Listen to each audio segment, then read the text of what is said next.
Halo, salam sejahtera untuk kita semua. Perkenalkan, nama saya Stephen Bonggas Tama Sirait dari kelas 10 Broadcasting 1. Saya akan menjelaskan sejarah penyiaran di Indonesia. Pada tahun 1925, pada masa pemerintahan Hindia Belanda, Profesor Komnes dan Dr. de Groot berhasil melakukan komunikasi radio dengan menggunakan stasiun radio di Malabar, Jawa Barat. Kejadian ini kemudian diikuti dengan berdirinya Batavia Radio, Vereniging, dan Nirom. Pada masa penjajahan Jepang, tidak banyak catatan kegiatan amatir radio yang dapat dihimpun. Kegiatan radio dilarang oleh pemerintah jajahan Jepang. Namun, banyak di antaranya yang melakukan kegiatan di bawah tanah secara sembunyi-sembunyi dalam upaya mendukung perjuangan kemerdekaan Indonesia. Pada tahun 1945, tercatat seorang amatir radio bernama Gunawan berhasil menyiarkan naskah proklamasi kemerdekaan Indonesia dengan menggunakan perangkat pemancar radio sederhana buatan sendiri. Tindakan itu sangat dihargai oleh pemerintah Indonesia. Radio milik Gunawan menjadi benda yang tidak ternilai harganya bagi sejarah perjuangan kemerdekaan Indonesia, dan sekarang disimpan di Museum Nasional Indonesia. Antara tahun 1945 sampai dengan tahun 1950, amatir radio juga banyak berperan sebagai radio laskar.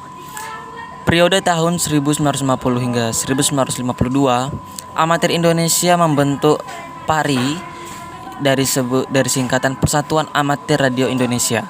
Namun pada tahun 1952, pemerintah yang mulai represif mengeluarkan ketentuan bahwa pemancar radio amatir dilarang mengudara kecuali pemancar radio milik pemerintah, dan bagi stasiun yang melarang dikenakan sanksi subversif.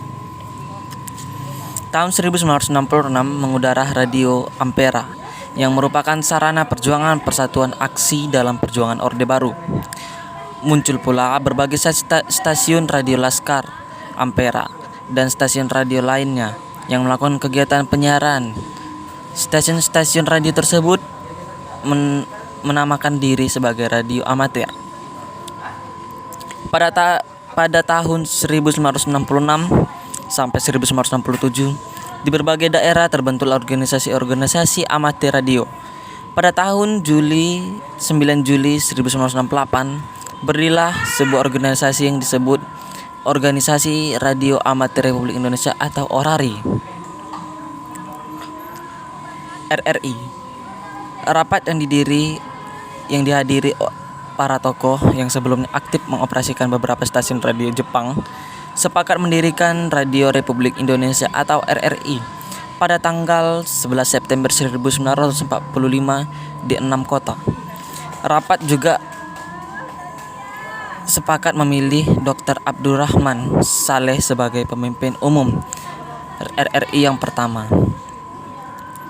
Stasiun RRI mempunyai 52 stasiun penyiaran dan stasiun penyiaran khusus yang ditujukan ke luar negeri dalam 10 bahasa.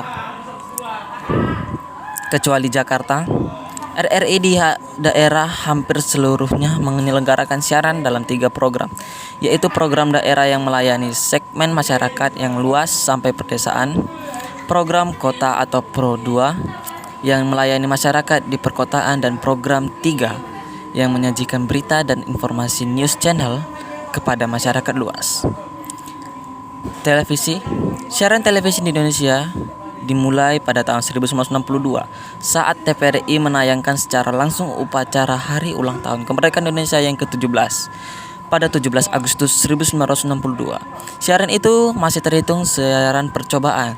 Siaran resmi TVRI baru dimulai pada tanggal 24 Agustus 1962 jam 12 siang tepat, yang menyiarkan secara langsung upacara pembukaan Asian Games keempat dari stasiun utama Gelora Bung Karno.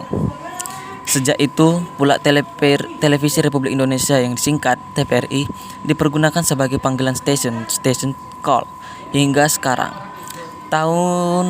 Selama tahun 1962 sampai 1963, TVRI berada di udara rata-rata 1 jam sehari dengan segala kesederhanaan.